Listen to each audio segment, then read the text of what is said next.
Bonjour les amis et bienvenue sur le tapis de l'excellence. Bonjour à vous tous qui avez décidé de vous joindre à nous ces derniers temps. Bonjour à vous tous qui nous écoutez. Bonjour à vous tous qui avec nous partagez vos diverses expériences et vos diverses interrogations. Bientôt, pour les étudiants, ce seront les examens de fin d'année. C'est bientôt. J'espère qu'ils sont prêts. J'espère qu'ils y travaillent. Parce que vous savez, chez nous, dans mon village, on dit on ne nourrit pas la poule le jour du marché. Ça veut dire qu'il faut étudier chaque jour afin qu'à la date convenue pour l'examen, vous soyez prêts. N'attendez donc pas la veille parce que ce sera impossible. La pauvre poule qui aura mangé toute une corbeille de maïs, ce qui va lui arriver, c'est qu'elle risque d'en mourir. Alors, si vous attendez la dernière minute, il y a des risques de surmenage, il y a des risques de maladie parce que le corps devra recevoir un trop-plein et la probabilité que soit vous tombez malade et que vous ne composez même plus est très élevée. L'autre probabilité, c'est que vous composez effectivement, mais vous échouez parce que vous n'êtes pas prêt. Donc, donnez du temps à ce qui est important. Prenez le temps maintenant pendant que vous l'avez, parce que sinon, le temps passe et vous allez prendre du retard. Nous avions parlé des 3 A de l'ambition, des 3 A de la réussite. L'ambition, l'authenticité et le passage à l'action. Nous avons parlé le mois dernier d'un thème, nous avons évoqué un thème très intéressant, fais avec ce que tu as. Pour que vous compreniez que vous avez autour de vous tous les ingrédients nécessaires pour commencer. Ça se peut qu'à un moment, vous ayez besoin de vous déplacer, c'est normal. Il faut apprendre à sortir de sa zone de confort, parce que même dans la paresse, on est dans le confort. On se plaint en se disant, oh non, je ne vais pas essayer, là-bas c'est trop loin, je préfère rester ici, non, je préfère sécuriser ça et on s'enterre dans la médiocrité. Non. Si ça prend que vous vous déplaciez, faites-le.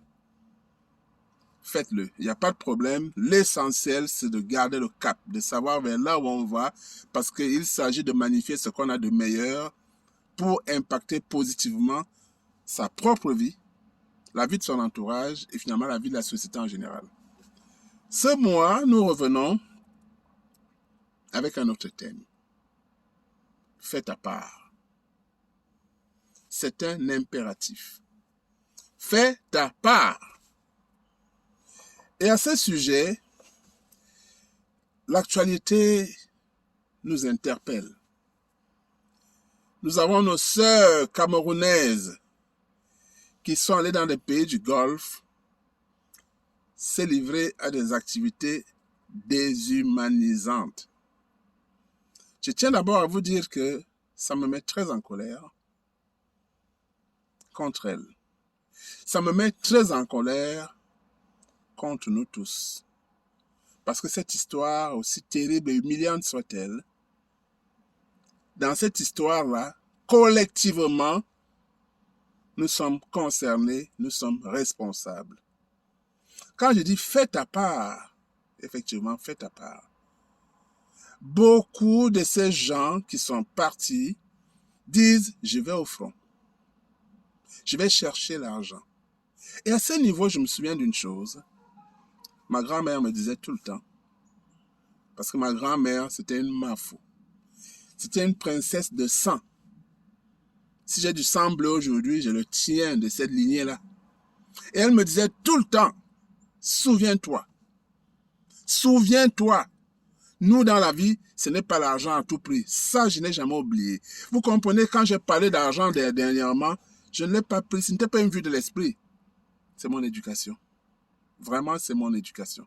Quand je quittais le Cameroun pour le Canada, ma grand-mère m'a rappelé, n'oublie pas. Nous ne ferons pas n'importe quoi parce que nous voulons avoir de l'argent. Nous, c'est autre chose. La grandeur d'une âme, la noblesse d'une personne ne passe pas par son portefeuille. Souvenez-vous-en. Qu'est-ce que nos sœurs sont allées faire là-bas? L'une des raisons à cela, oui, c'est la facilité. Ils ont trouvé que c'était facile pour avoir de l'argent. Mais l'autre raison plus subtile, quand elles ramènent cet argent, elles sont adulées. C'est des atalakou partout. Il n'y a personne qui cherche à savoir comment elles font pour le gagner. Et quand bien même les gens savent parfois ce qu'elles font pour gagner, ils ferment les yeux. C'est comme si quelqu'un en mettant sa main devant ses yeux allait empêcher que le soleil brille. quelle bêtise. Vous comprenez que nous sommes tous, collectivement, comme société, nous sommes tous quelque part responsables de ce désordre. Il faut transmettre les vraies valeurs. Mes amis, que l'argent ne soit pas le but ultime de votre vie. Non. Pensez à ce que vous faites pour gagner cet argent. Que ce que vous faites soit quelque chose de noble. Maintenant, vous voyez pourquoi je vous le disais. Quand je le dis, je pense encore à ma regrettée grand-mère. Et je lui dis vraiment, grand-mère du haut du ciel, là où tu te trouves, merci. Merci pour ces valeurs sublimes que tu n'as pas manqué de me marteler, de me rappeler. Souviens-toi, grand-mère, je m'en souviens. Et plus les jours passent, plus je comprends. Grand-mère, j'essaie aussi d'en parler aux autres. Je n'ai pas gardé pour moi. Je parle aussi de ça aux gens. Si ça peut leur servir, c'est bien. Mes amis, nous sommes dans cette vie en mission. Mais ce n'est pas une mission de n'importe quoi. Ne me demandez pas quelle est ma mission. Parce que de toutes les manières, si je vais vous dire tout de suite, votre mission, c'est de faire bien ce que vous avez à faire tout de suite.